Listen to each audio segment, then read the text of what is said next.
નમસ્તે, સુપ્રભાત. આપણે અગાઉના વિડીયોની અંદર જ્યારે આપણે પહેલા પાઠનો અભ્યાસ કર્યો હતો તો એની અંદર આપણે ભારત દેશનું મહત્ત્વ, ભારત દેશની સંસ્કૃતિ કે ભારત દેશ કેટલો બધો સમૃદ્ધ હતો, જ્યારે એ સમૃદ્ધિ જોઈને વિદેશના લોકો ભારતની અંદર વેપાર કરવા માટે, શિક્ષણ મેળવવા માટે, પર્યટન માટે એ એક આકર્ષિત દેશ હતો કે બધા લોકોના એક સપનું હોય કે અત્યારે કેમ આપણે વિચારીએ કે ભાઈ યુએસ, અમેરિકા જવું છે, સ્વિટ્ઝરલેન્ડ જવું છે, અલગ અલગ દેશોનું વિચારીએ છીએ, તો એવી રીતે વિશ્વ આખાના લોકો છે એ ભારત દેશ વિશે વિચારતા કે ભારત દેશની અંદર જઈને કંઈક મેળવવું છે.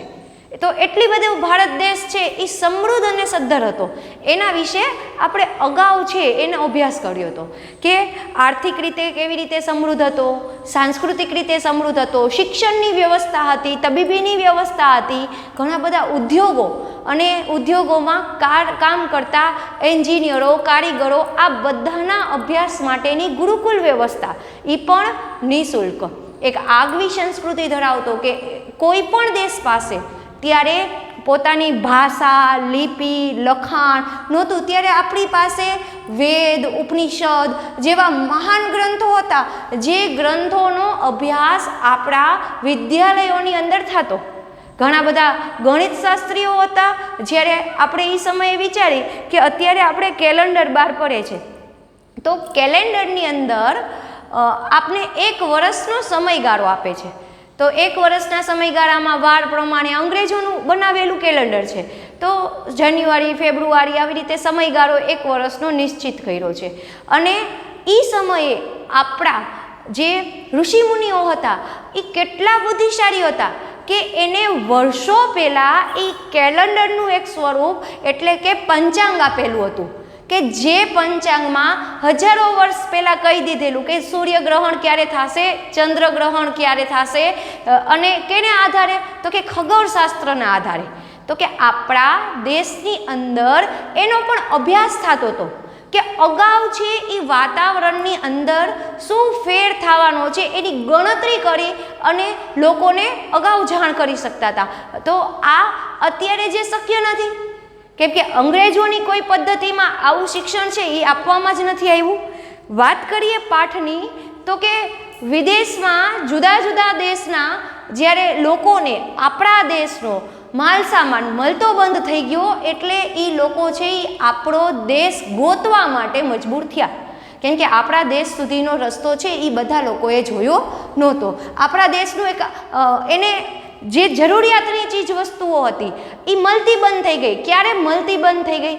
કેમ કે એ લોકો એ ચીજ વસ્તુ છે એનું ઉત્પાદન કરી શકતા ન હતા, કેમ કે એ ઉત્પાદન કરવા માટેની એમાં ક્ષમતા નહોતી. આજે આપણે કોઈ દેશ પાસેથી કાપડ ખરીદી તો એનો મતલબ શું થાય કે એ ક્વોલિટીનું કાપડ અથવા એવું કાપડ આપણા દેશમાં બનતું નથી, આપણા લોકોને બનાવતા નથી આવડતું, ત્યારે આપણે એ વસ્તુ બીજા દેશ પાસે ખરીદી છે. તો આપણા દેશમાં એના ઉત્પાદનના સાધનો નથી, તો વિશ્વ આખામાં બધા જ દેશના લોકો એ ભારતની અંદર વેપાર કરવા, ભારતની ચીજ વસ્તુ ખરીદવા આવતા. એનો મતલબ કેટલો મોટો થાય કે ભારત દેશની અંદર કેટલા બધા પ્રકારના ઉદ્યોગો હશે, કેટલો બધો સામાન ઉત્પન્ન થતો હશે અને ત્યારે વેચતા હશે. તો જેવી રીતે આપણે જોયું કે વાસ્કો દ ગામા છે એ ભારત સુધીનો દરિયાઈ માર્ગ, જળ રસ્તો શોધીને આવ્યો અને એને કોની મદદ લીધી હતી? તો કે ભારતીયની જ મદદ લઈને એ પહોંચ્યો હતો, અને ત્યારે ભારતીયોની સમૃદ્ધતા જોઈતી. તો એવી રીતે હોલેન્ડ, જેને અત્યારે આપણે કહીએ છીએ નેધરલેન્ડ, હોલેન્ડના લોકો, જેમ આપણે પોર્ટુગલ છે એને ફિરંગી કહેતા, તો જે હોલેન્ડના ડચ લોકો છે એને વલંદાઓ પણ કહેવામાં આવે છે. એટલે જે આ વલંદાઓ છે, ડચ લોકો છે, એને પણ એવું થયું કે ભાઈ હવે અમે પણ ભારતની અંદર વેપાર કરવા જાય. તો આ લોકો જ્યારે ભારતની અંદર વેપાર કરવા આવ્યા તો સૌ પ્રથમ સીધા ભારતની અંદર નથી આવ્યા. ડચ લોકો સૌ પ્રથમ વેપાર કરવા માટે ઇન્ડોનેશિયા ગયા. ઇન્ડોનેશિયામાં મરી મસાલો, કાપડ, આનો બધાનો વેપાર છે એને ત્યાંથી ચીજવસ્તુ ખરીદી અને પોતાના દેશની અંદર વેપાર ચાલુ કર્યો. ઇન્ડોનેશિયામાં સુમાત્રાની અંદર એનો પહેલો વેપાર ચાલુ થયો હતો. સુમાત્રાથી નજીક તો કે એને જ્યારે ભારતમાં વેપાર કરવા આવ્યા એ પહેલાં પોતાના દેશની અંદર એના માટેની એક કંપની સ્થાપી, જે કંપનીનું નામ આપવામાં આવ્યું ઈસ્ટ ઇન્ડિયા કંપની નેધરલેન્ડ. તો ઈસ્ટ ઇન્ડિયા કંપની નેધરલેન્ડ એટલે આ કંપની સ્થાપવામાં આવી 1602ની અંદર. શું કામ? તો કે આ કંપની ભારત દેશ સાથે વેપાર કરવાની કંપની છે. અગાઉ એને વેપાર કરવાની કંપની સ્થાપી પણ ભારતની અંદર હજી પ્રવેશી નહોતા શક્યા વેપાર કરવા માટે, મંજૂરી નહોતી મળી.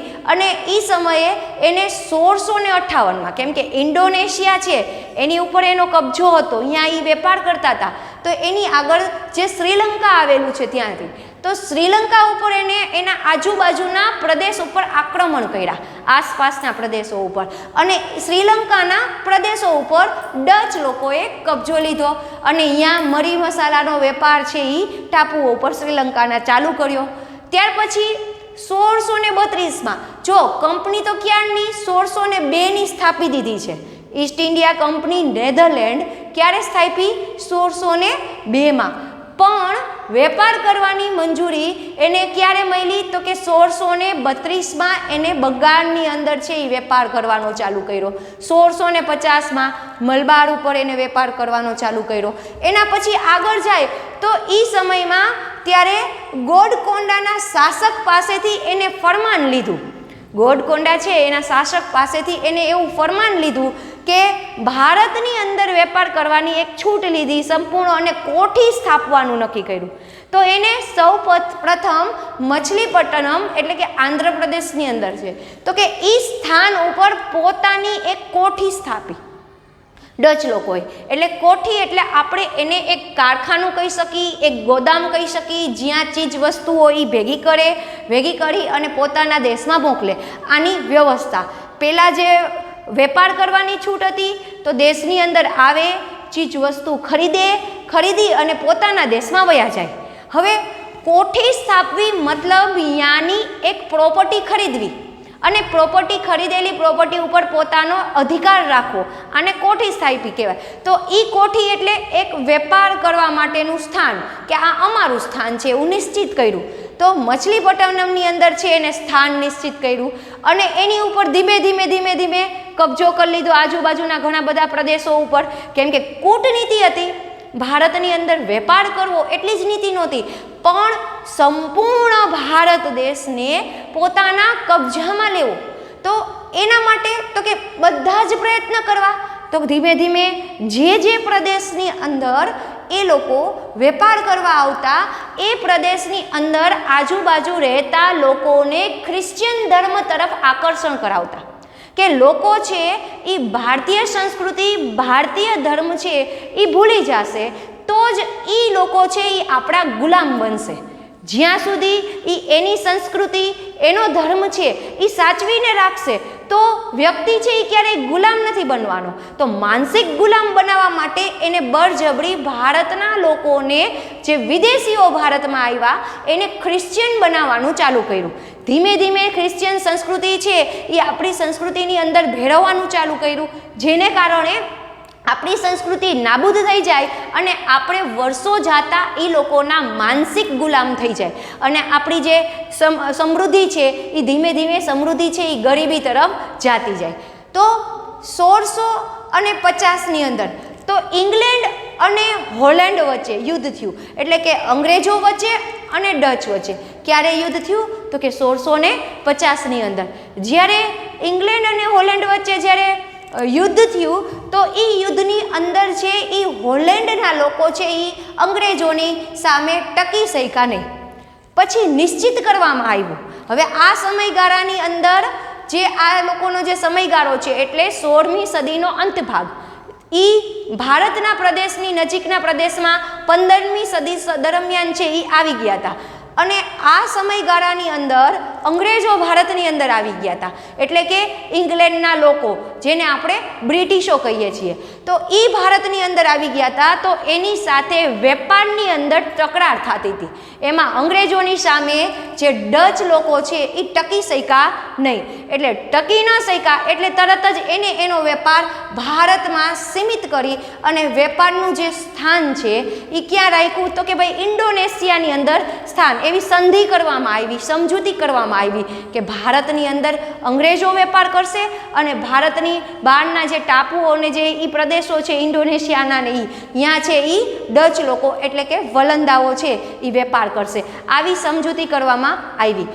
એના પછીનો સમયગાળો જો તો કે બીજા વિદેશીઓ પહેલાં આવ્યા પોર્ટુગલ, બીજા આવ્યા ડચ, તો કે હવે ત્રીજા આવ્યા ડેનિશ પ્રજા આવી જે હતી ડેનમાર્કની. અત્યારે આપણે ડેનમાર્ક સર્ચ કરી તો ડેનમાર્ક છે એ દૂધની અંદર એટલે કે ડેરી ઉદ્યોગની અંદર છે એને ખૂબ સમૃદ્ધિ અને વિકાસ પામ્યો છે. એટલે ડેનમાર્ક છે એ દેશ છે એને ડેરી ઉદ્યોગની અંદર દૂધની વસ્તુ, પશુપાલનની અંદર છે એ સદ્ધરતા મેળવી છે, એના ઉપરથી આવક મેળવી છે. અને આ પણ એક ભારતનો ગુણ છે. ભારતની અંદર જે પશુપાલન થતું, વિદેશોની અંદર તો શું થતું કે આવા મોટા ભાગના પશુઓ હતા એને મારી અને માંસનો ઉપયોગ કરતા ખાવા માટે.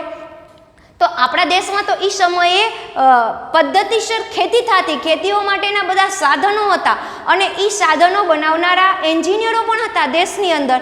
તો આ ડેનમાર્ક છે જે દેશ એને ભારતની સંસ્કૃતિમાંથી પશુપાલન અને પશુઓના થકી જે ઉત્પાદન થાય છે એ કારીગરી શીખી અને પોતાના દેશને છે એ સમૃદ્ધ બનાવ્યો. બંગાળની અંદર છે એ શ્રીરામપુરાની અંદર એને કોઠી સ્થાપી, પણ એ જાજો સમય ભારતની અંદર બીજા વિદેશીઓ સામે અને ભારતીય પ્રજા સામે ટકી શક્યા નહીં. એટલે એ થોડા સમયની અંદર ભારત છોડીને ચાલ્યા ગયા. ભારતમાંથી જે જાણવું હતું, સમજવું હતું, જોતું હતું એ લઈને ગયા. પણ એવું પણ કહે છે કે જ્યારે ડેનિશ પ્રજા છે તો એ ભારતની અંદરથી પશુપાલન છે અને એની જે જાણકારી છે એ સંપૂર્ણ પ્રાપ્ત કરીને ગયા હતા. એના પછી છે તો કે હવે છે અંગ્રેજો. જો આ અંગ્રેજો સિવાયની પ્રજા હતી, ડચ છે, ડેનિશ છે, પોર્ટુગલ છે. પોર્ટુગલની અંદર વાસ્કો દ ગામા આવ્યો હતો સૌથી પહેલાં. આ લોકોએ કંપની સ્થાપી કઈ તો કે ઈસ્ટ ઇન્ડિયા કંપની નેધરલેન્ડ. આ લોકોએ ક્યાં કંપની તો કે બંગાળની અંદર શ્રીરામપુરાની અંદર છે એને કોઠી સ્થાપી. ત્યાર પછી અંગ્રેજો આવ્યા. અંગ્રેજો ભારતની અંદર સીધા ન આવ્યા. અંગ્રેજો ભારતની અંદર આવ્યા એ પહેલાં 1600માં ઈસ્ટ ઇન્ડિયા કંપની છે એને સ્થાપી. અને ક્યાં તો કે પોતાના દેશમાં કંપની સ્થાપી, ઈસ્ટ ઇન્ડિયા કંપની.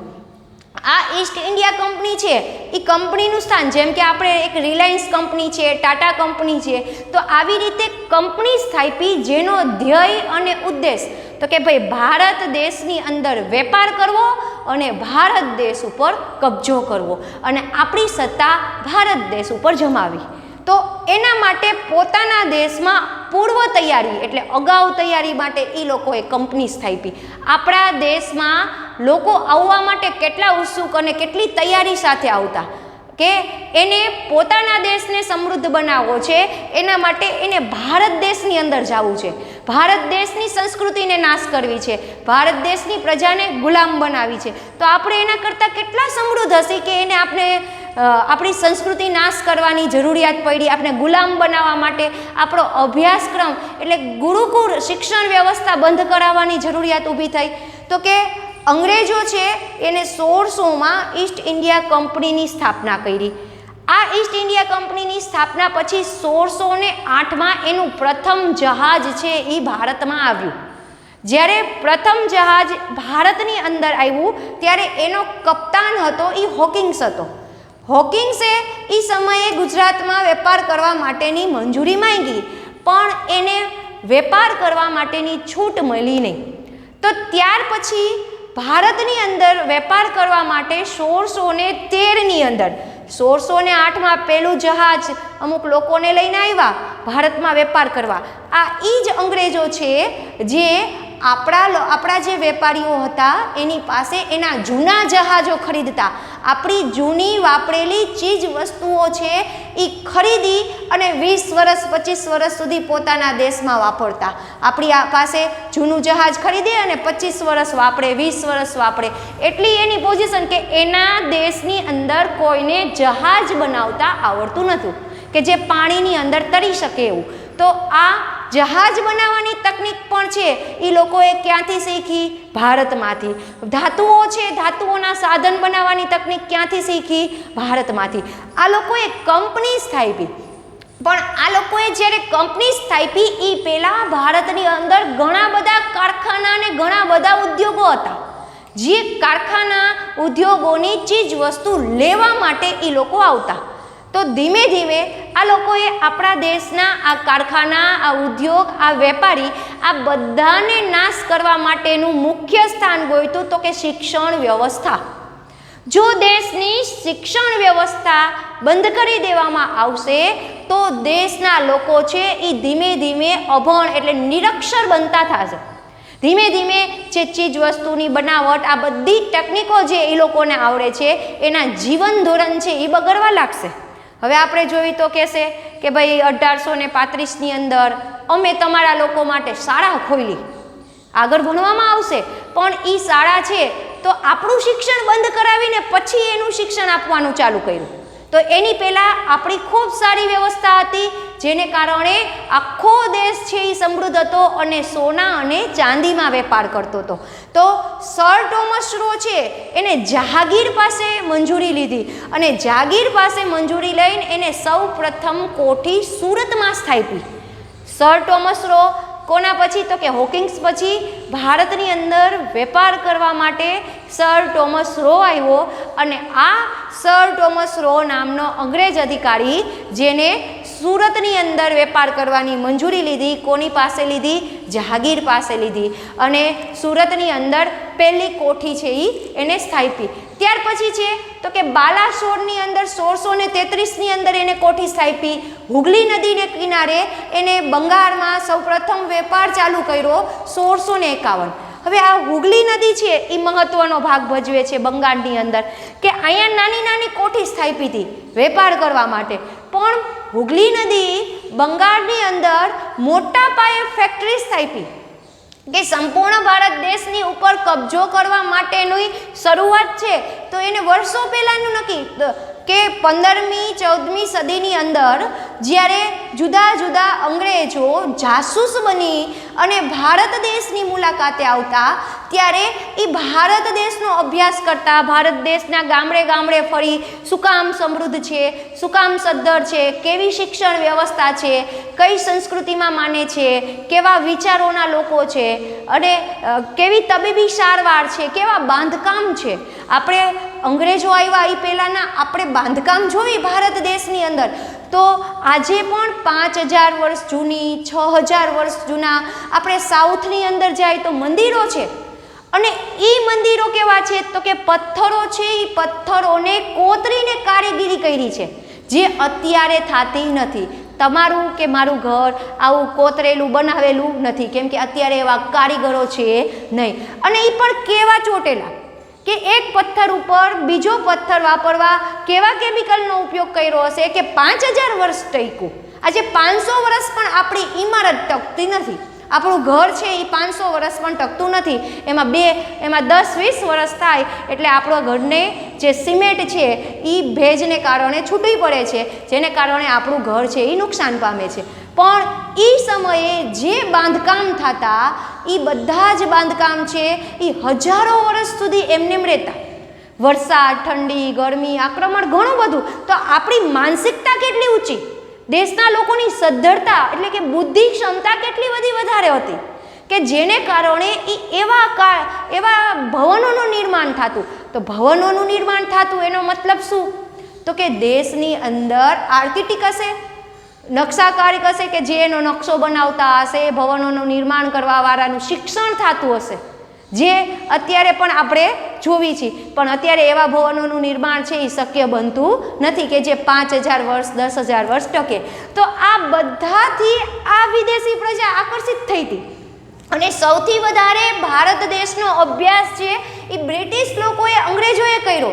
જુદી જુદી રીતે ભારતની અંદર પ્રવેશી, ભારતનો અભ્યાસ કરી અને પૂર્વ તૈયારી સાથે ભારતની અંદર આવ્યા કે 1600માં કંપની સ્થાપી, 1613ની અંદર મંજૂરી મળી, 1608ની અંદર છે એ પહેલી વખત છે એ હોકિંગ્સ ભારતની અંદર થોડાક લોકોને લઈને આવ્યો, ત્યારે મંજૂરી ન મળી તો 1613માં, અને 1633ની અંદર બાલસોર પર એને વેપાર ચાલુ કર્યો અને હુગલી નદીના કિનારે 1651માં વેપાર ચાલુ કર્યો. તો આ હુગલી નદીની ફેક્ટરી, તો કે અહીંયા શું હતું હુગલી નદી, તો કે મોટી ફેક્ટરી બનાવી હતી, વધુ પ્રમાણમાં વેપાર થાય, કેમ કે દરિયા કિનારે છે એ આવેલું સ્થાન, અને બંગાળ છે એ સમયે વેપારનું મોટું કેન્દ્ર હતું. એટલે બીજા કોઈને હજી બંગાળ ઉપર વેપાર કરવાની એટલી છૂટ મળી નહોતી, પણ જહાંગીરની મંજૂરીથી આ લોકોને બંગાળ ઉપર જે વેપાર કરવાની મંજૂરી મળી, તો ભારતનું મોટું વેપારનું કેન્દ્ર છે એના હસ્તકે આવ્યું. તો આની અંદર એને ગોદામની વ્યવસ્થા કરી કે વધુને વધુ માલ સામાન છે અહીંયા સંગ્રહ કરી શકી એના માટે. પછી અધિકારીઓની બેઠક, અલગ અલગ અંગ્રેજ અધિકારીઓ છે એ ભારતનું નિરીક્ષણ કરવા આવે, અહીંયા બેઠક થાય, અહીંયા રહેવાની વ્યવસ્થા થાય. પછી નિકાસનો સંપૂર્ણ સામાન, જે સામાન નિકાસનું કેન્દ્ર બનાવ્યું, એટલે જે સામાન પોતાના દેશમાં પહોંચાડવો છે એ સામાનને સંગ્રહ કરવા માટેનું કેન્દ્ર, એટલે કે નિકાસનો સામાન રાખવાનું કેન્દ્ર. આના પછી પટનાની અંદર ગયા, આ હતું બંગાળની અંદર હુગલી નદીના કિનારે. ત્યાર પછી પટનાની અંદર ગયા અને કાસિમ બજારની અંદર છે એને વેપારની કોઠી સ્થાપી. ત્યાર પછી જોવી તો કે અંગ્રેજોએ જ્યારે ખુદે દરિયાઈ માર્ગેથી વેપાર કરવાનો ચાલુ કર્યો, એટલે આપણા દેશના જેટલા વેપારીઓ હતા જે દરિયાઈ માર્ગે વેપાર કરતા, તો આ બધાએ એનું દરિયાઈ માર્ગે વેપાર કરવાનું બંધ કરાવી દીધું. કેમ કે લૂંટફાટ કરે, મારામારી કરે અને કાંઈ ને કાંઈ છે એ કાવતરા રચી અને દરિયા ઉપર એને કબજો કરી લીધો કે દરિયાઈ માર્ગે ભારત સિવાય છે એ બીજા, ભારત સાથે છે એના સિવાય બીજા કોઈ છે એ વેપાર કરી શકે નહીં. એટલે આપણા વેપારીઓ જે હતા દેશના, જે જુદા જુદા દેશની અંદર છે એ માલ સામાન જહાજ દ્વારા મોકલતા, તો એ વેપાર છે એ એને બંધ કરાવી દીધો. ત્યાર પછી ફોર્ટ સેન્ટ જોર્જ, આ બીજો અધિકારી છે. કોના પછીનો છે તો કે સર ટોમસ રો, એના પછી આવ્યો ફોર્ટ સેન્ટ જોર્જ. આ ફોર્ટ સેન્ટ જોર્જ છે એ ભારતની અંદર છે એ અધિકારી તરીકે આવ્યો, તો એને 1698માં સુતાની અને કાલીઘાટ ઉપર અને ગોવિંદપુર આ ત્રણેય જગ્યાએ છે એને જમીનદારી એટલે કે જમીનો ખરીદી. આ ત્રણેય પ્રદેશની જમીન ખરીદી અને અહીંયાના એ જમીનદાર બન્યા. અત્યાર સુધી કોઠી બનાવી, વેપારી બન્યા, હવે આપણા દેશની મિલકતો ખરીદી અને આપણા દેશની અંદર એ જમીનદાર બન્યા. નવી વસાહતો એટલે ધીમે ધીમે ધીમે ઘણું બધું વસાહતો છે એને વસાવી લીધી, અને જે નવી વસાહત એટલે નવી જમીનું, કોઠી, આ જે બધી મિલકતો છે એ ખરીદે, એ બધાના નામ છે ને એ ફોર્ટ વિલિયમ પોતાના નામ ઉપરથી આપે. એને પોતાની જાતનું મહત્ત્વ વધુ હતું. એટલે જે અંગ્રેજ અધિકારી ભારતની અંદર જે પણ કાર્ય કરે કે જે પણ ઇમારત બનાવે પોતાના માટે, એની અંદર નામ છે એ મોટા ભાગે એનું ખુદનું જ હોય. તો ફોર્ટ વિલિયમ્સ છે એ બધી નવી વસાહત એટલે નવી મિલકતોને નામ આપે. ત્યાર પછી છે આજે એને ગામનું નામ એટલે ફોર્ટ મિલકત એટલે આ બધા ગામની જે જમીનદારી ખરીદી લીધી, તો આને ફોર્ટ વિલિયમ્સ નામ આપ્યું, જેને અત્યારે આપણે કોલકાતા પણ કહીએ છીએ, જેને એ લોકોએ છે એ સમયે ફોર્ટ વિલિયમ્સ છે એ નામ આપ્યું.